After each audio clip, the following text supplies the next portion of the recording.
Online तैयारी, offline जैसा अनुभव कपिल सेठ के मार्गदर्शन में करें आरएएस, पीएसआई, ईओ, आरओ और अन्य भर्ती परीक्षाओं की तैयारी बूस्टर एकेडमी के साथ। अभी डाउनलोड करें बूस्टर एकेडमी ऐप। राजस्थान में सरकारी नौकरी करने वाले बेरोजगार युवाओं के साथ में किस तरीके से गलत हो रहा है। अब देखिए, जो भर्तियां हो रही है उन भर्तियों में भी कहीं ना कहीं पेपर लीक की खबरें सामने आती हैं, फर्जीवाड़े की, डमी कैंडिडेट की, फर्जी सर्टिफिकेट्स की खबरें सामने आती हैं। यानी कि किसी भी तरीके से फर्जी तरीके से सरकारी नौकरी हासिल करने के मामले सामने आते हैं। लगातार एसओजी के द्वारा कार्रवाई भी की जा रही है, लेकिन अब देखिए किस तरीके से फर्जी मार्कशीट का जो खेल है वो भी चल रहा है। पिछले लंबे समय से फर्जी अंक तालिका का मामला चल रहा है, लेकिन विभाग भी इस मामले में कार्रवाई नहीं कर सका, पुलिस भी कार्रवाई नहीं कर सकी और अभी इस मामले में एंट्री हो चुकी है एसीबी। जी हाँ, हम बात कर रहे हैं स्टेट ओपन स्कूल में घोटाले को लेकर के जो फर्जी मार्कशीट जारी की गई थी उसकी बात करें। देखिए, विभागीय जांच में फर्जीवाड़े का खुलासा तो हुआ, लेकिन शिक्षा विभाग ने कार्रवाई नहीं की। बजाज नगर थाना पुलिस भी आरोपी को नहीं पकड़ पाई। यानी कि अब लगातार एक के बाद एक नए सस्पेंस सामने आ रहे हैं। अब देखिए, स्टेट ओपन घोटाले में क्या हुआ। शिक्षक नेता की शिकायत के बाद 1107 फर्जी अंक तालिकाओं के मामले में अब एसीबी की एंट्री हुई है और परिवार दर्ज हुआ। अब देखिए, स्टेट ओपन स्कूल में 1107 अंक तालिकाओं के फर्जी तरीके से जो किए गए हेरफेर के मामले की जांच में अब एसीबी की एंट्री हुई है।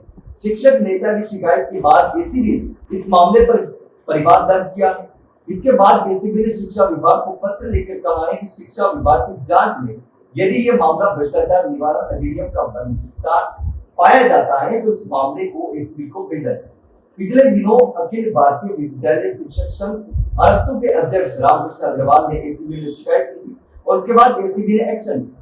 अब देखिए, शिक्षा विभाग की ओर से इस मामले पर एक जांच कमेटी बनाई गई थी। इस कमेटी की रिपोर्ट में भी इस पूरे मामले की जांच एसओजी से करवाने की सिफारिश की, यानी कि एसओजी से जांच करवाने की सिफारिश की थी। इसके बावजूद शिक्षा विभाग ने इस मामले को दबाए रखा, ना तो एसओजी से जांच करवाई और ना ही इस मामले में आगे कोई कार्रवाई की। अब जांच रिपोर्ट को ही ठंडे बस्ते में डाल दिया। उधर स्टेट ओपन की ओर से पिछले साल इस मामले में बजाज नगर थाने में एफआईआर दर्ज कराई गई थी और बजाज नगर थाने ने भी एक साल में आरोपी को नहीं पकड़ा जा सका। यानी कि बजाज नगर थाना पुलिस भी आरोपी को नहीं पकड़ पाई एक साल में। अब देखिए, एसीबी ने शिकायत कैसे पहुंची।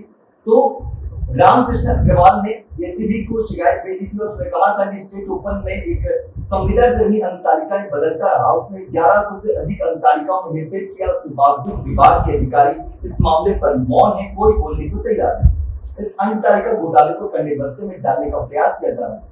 इस घोटाले के एक साल बाद भी कोई कार्रवाई नहीं की गई और जबकि भ्रष्टाचार पर जीरो टॉलरेंस की बात की जाती है, फिर भी बड़ी मछलियां आराम फरमा रही। अग्रवाल ने बताया कि इस पूरे मामले की निष्पक्ष जांच की जाए तो कोई और भी खुलासे हो सकते हैं। अब देखिए, पूरा मामला क्या है इसके बारे में भी आपको बता देते हैं। तो शिक्षा विभाग ने इस मामले की अपने स्तर पर जांच कराई थी और उसके लिए प्रारंभिक शिक्षा उप सचिव की अध्यक्षता में जांच कमेटी का गठन किया। इस कमेटी की रिपोर्ट में सामने आया कि 5 वर्षों में 2021 से लेकर के 2025 में 1107 अंक तालिकाओं में फर्जी तरीके से संशोधन किए गए। यानी जो मार्कशीट थी उसमें गलत नाम और करेक्शन किए गए और दूसरों की अंक तालिकाएं दूसरे लोगों को जारी की, जिन्होंने कभी परीक्षाएं नहीं दी उनको भी अंक तालिकाएं बनाकर। तो इन संशोधनों में नाम और जन्म तिथि बदल दी गई। ऐसे में लोगों के नाम भी अंक तालिका जारी कर दी गई जिन्होंने ना आवेदन किया था और ना कभी परीक्षा दी।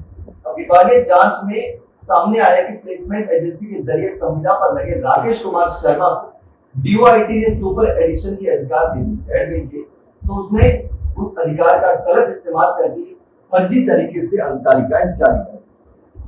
तब इस पूरे मामले में जो भी फर्जी अंक तालिका का मामला स्टेट ओपन में चल रहा था, उस मामले में अब एसीबी की एंट्री हुई। लेकिन अब देखना होगा कि आखिर जो असली जिम्मेदार को कब पकड़ेगा। क्यों आखिर विभाग के अधिकारी इस पूरे मामले को दबाना चाहते हैं? क्या उसके अलावा बड़े लोग भी उस खेल में शामिल हैं? क्या बड़े अधिकारी भी उसमें खेल में शामिल हैं? इसी वजह से तो शायद विभाग ने इस पूरे मामले को ठंडे बस्ते में डालने का काम किया। लेकिन इसको लेकर के आप क्या सोचते हैं कमेंट सेक्शन में कमेंट करके जरूर बताना। जानकारी चलेगी तो वीडियो को लाइक और शेयर जरूर करना, चैनल को सब्सक्राइब करना ना भूलें। फिलहाल के लिए इतना ही, चल मिलते हैं जानकारी के साथ, तब तक के लिए नमस्कार।